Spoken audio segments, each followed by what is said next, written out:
नमस्कार दोस्तों, मैं राजेंद्र कौशल स्वागत करता हूं आपका। और मेरे साथ हैं मिस्टर नरेंद्र कुमार जी। तो दोनों आज हम कलायत में पहुंचे हैं, टुडे हरियाणा और टुडे इंडिया। और जैसा कि आप यहां का एक दृश्य देख रहे हो, कलकल करता बहता पानी और ये झाल यहां पर आप देख रहे हैं, तो ये बहुत कुछ बयान करती हैं। और जो आज हम बात करेंगे, तो बात करेंगे जो हमारा विषय है नगर निकाय चुनाव।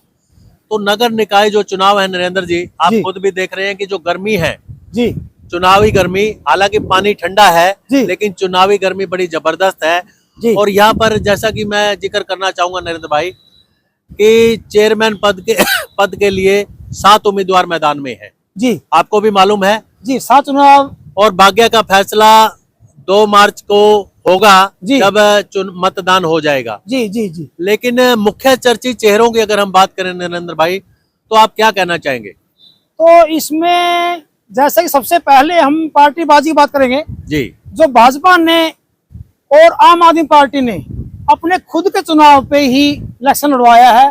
बाकी कांग्रेस ने कोई भी चुनाव चिन्ह किसी भी उम्मीदवार को नहीं दिया है। तो इसमें मेन बात तो ये है कि भाजपा को अपने आप पे थोड़ा सा घमंड सा प्रतीत हो रहा है मेरे को कि भाजपा ने चुनाव को चिन्हित किसी को दे दिया। जो मेनपाल राणा जी है उनको चुनाव चिन्ह दिया है। जो एक दीपक निर्मल है वो कांग्रेसी नेता है, कांग्रेसी नेता कहते हैं अपने आप को। वो उनके ऑफिस में हमने देखा कि उन्होंने भूपेंद्र सिंह हुड्डा, उनके दीपेंद्र सिंह हुड्डा की फोटो देखी गई, कांग्रेसी नेता की सोनिया गांधी की फोटो देखी गई, लेकिन उनको चुनाव चिन्ह नहीं दिया गया। तो सवालों के घेरे में बिल्कुल आप बहुत बढ़िया कह रहे हैं जी। लेकिन अगर थोड़ा सा हम गहराई में जाएं जी, तो अभी जिक्र सामने आ रहा है कि आने वाली 27 फरवरी को मुख्यमंत्री जो नायब सिंह सैनी है वो कलायत का दौरा करने जा रहे हैं जी। क्या भारतीय जनता पार्टी की जो एक नीति है, एक कार्य प्रणाली है, और जिस हिसाब से भारतीय जनता पार्टी चुनाव लड़ती है, चाहे वो एक एमसी का चुनाव हो, चेयरमैन का चुनाव हो, विधानसभा का चुनाव हो या फिर एमपी का चुनाव हो, तो कहीं ना कहीं जो ये चुनावी रणनीति भारतीय जनता पार्टी की है ये बड़ी मजबूत देखी जाती है। और उसी का परिणाम आज हम कलायत में भी देख रहे हैं कि जो यहाँ चेयरमैन पद भाजपा के उम्मीदवार हैं मैनपाल राणा, उनके लिए कितनी टीम पूरे आप कैथल डिस्ट्रिक्ट की, और कैथल के ही जिक्र हम नहीं करेंगे तो मुख्यमंत्री तक कलायत में आने के लिए तैयार है। तो इस कार्य प्रणाली के लिए अगर हम बात करें तो कहीं ना कहीं एक दबदबा भारतीय जनता पार्टी अपने ढंग में बनाती है और कहीं ना कहीं दूसरी पार्टियों पर हावी हो जाती है। देखो सर, मैं इसमें यही कहना चाहूंगा, दिल्ली के चुनाव के बाद भाजपा को ये लगता है कि उनकी आम आदमी तक पहुंच बन गई है। तो कलायत के अंदर जो नायब सिंह सैनी आने वाले हैं वो ये समझते हैं कि हम जन जन तक हमारी योजना को पहुंचाएं, जन जन को हमारे काम दें। हालांकि यहाँ से कांग्रेस का उम्मीदवार पहले एमएलए के विधानसभा में जीता हुआ जैसे कि विकास सारण है जी। लेकिन अब भी लोगों को ये लग रहा है कि भाजपा को ये लगता है कि ऊपर सरकार हमारी है तो हमारे से ही चेयरमैन काम लेगा। तो मेरे को ये लगता है कि मैनपाल राणा नहीं है। अगर मैनपाल राणा यहाँ से हार जाते हैं तो दूसरे जो चुनाव लड़ रहे हैं, चुनाव चिन्ह पे अलावा जो लड़ रहे हैं, जैसे हमने कई से बात की है जो नगर निकाय चुनाव प्रधान के हैं, तो वो ये कहते हैं कि हमने भी भाजपा को वोट दिए हैं, हम भी भाजपा में जा सकते हैं। मैनपाल राणा को जरूरी नहीं है, अगर हम भी जीत जाते हैं तो हम भी भाजपा में जा सकते हैं और अपने काम करवा सकते हैं, ये राय हो। तो नरेंद्र भाई जैसा ही आप जिक्र कर रहे हैं तो ये बड़ी एक अहम बात है कि अभी हम एक उम्मीदवार का जो चेयरमैन पद के उम्मीदवार है प्रवीण शर्मा जी, उनका अगर हम जिक्र करें जी तो आज हमने उनका इंटरव्यू भी किया जी जी।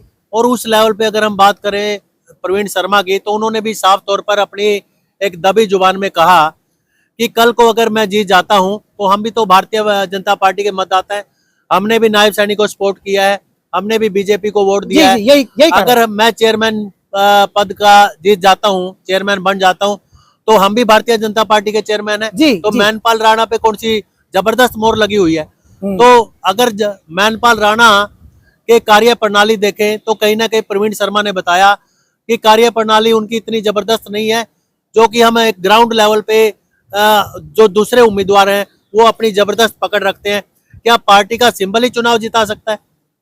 देखो जी, ये जो चुनाव है ये भाईचारे का चुनाव है।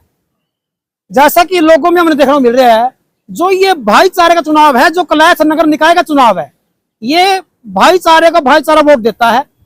ये इन लोगों को यहीं पे रहना है।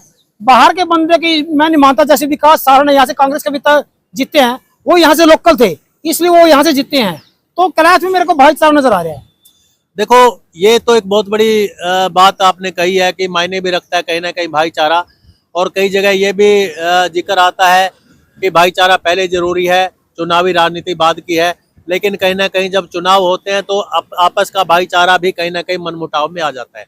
लेकिन कलायत के अंदर 7 उम्मीदवारों की अगर हम बात करें तो यहाँ डायरेक्ट तौर पर अगर हम बात करें तो भारतीय जनता पार्टी का तो एक ही उम्मीदवार है, मैनपाल राणा, और उसी के लिए पार्टी जोर भी लगाएगी।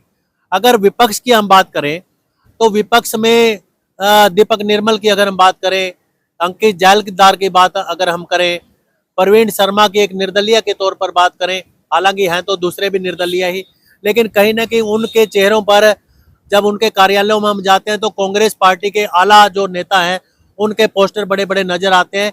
और कहीं ना कहीं ये शो करने का प्रयास किया जा रहा है कि हम कांग्रेस पार्टी के सिपाही हैं और कांग्रेस पार्टी के तौर पर ही हम जो है एक चुनाव लड़ेंगे। तो ये काफी मायने रखता है। लेकिन कितने उम्मीदवार कांग्रेस पार्टी की तरफ से चुनाव लड़ेंगे ये अभी कोई स्पष्ट नहीं है।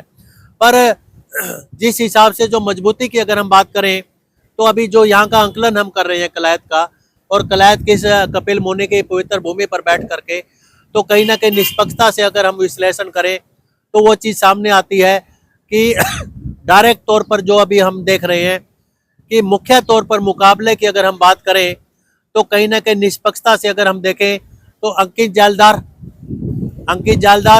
और भाजपा जो प्रत्याशी हैं मैनपाल राणा, इन दोनों के बीच का टकराव हमें साफ तौर पर कलायत के अंदर नजर आता हुआ साफ तौर पर नजर आ रहा है। और बाकी उम्मीदवार बेशक दावेदारी कितनी पेश करें, लेकिन जिस हिसाब से लोगों की जुबान पर डायरेक्ट और इनडायरेक्ट बात है तो कहीं ना कहीं एक इनडायरेक्टली भाजपा और कांग्रेस प्रत्याशियों का जालदार के रूप में जो है वो कहीं ना कहीं मुकाबला साफ तौर नजर आ रहा है। मेरा आंकलन कुछ ये कह रहा है। नहीं, आपका आंकलन बिल्कुल सही है। टुडे इंडिया टुडे हरियाणा जो आंकलन किया है, राजेंद्र नरेंद्र की जोड़ी ने जो आंकलन किया है वो आज का टाइम यही कह रहा है। आज कितनी तारीख है? आज 22 तारीख है। 22 तारीख तक का सर्वेक्षण हमारा ये कह रहा है कि आज के टाइम में जो टक्कर है वो अंकित जायलदार और मैनपाल राणा जो भाजपा के फूल पे, कमल के फूल पे जो इलेक्शन लड़ रहे हैं उनके बीच ही रहा है। इनके अलावा जो 5 कैंडिडेट हो रहे हैं उन्होंने वो सिर्फ अभी पोस्टर लगाने में ही जुटे हैं। अभी उनका कोई भी रुझान नहीं दिख रहा हमें कलायत के अंदर, और उनका अभी तो वो एक दूसरे की कहने में, सुनने में, लोगों से संपर्क करने में है। लेकिन हमें जो देखने को मिला वो अंकित जायलदार और भाजपा का जो ऊपर सरकार है, और लोगों के मन में एक से हमने बात भी की थी 1-2 से, तो शहर के लोग यही कह रहे हैं कि ऊपर सरकार मोदी की है, नीचे नायब सैनी की है, उससे नीचे जो सरकार है कि हम वो सरकार ये चाहते हैं कि लोगों का काम बने। तो कुछ ना कुछ मुकाबला भाजपा की तरफ थोड़ा रुझान लोगों का बढ़ रहा है, थोड़ा लालच सरकार का कर रहे हैं लोग कलायत के कि हमारे काम बनेंगे। तो क्या इसमें हम एक बात पर लास्ट में आए कि क्या लोग ट्रिपल इंजन की सरकार के रूप में कलायत में भी देखना चाहते हैं कि ऊपर मोदी है, स्टेट में नायब सैनी है, और कलायत के जो चेयरमैन बने वो भी भाजपा का बने।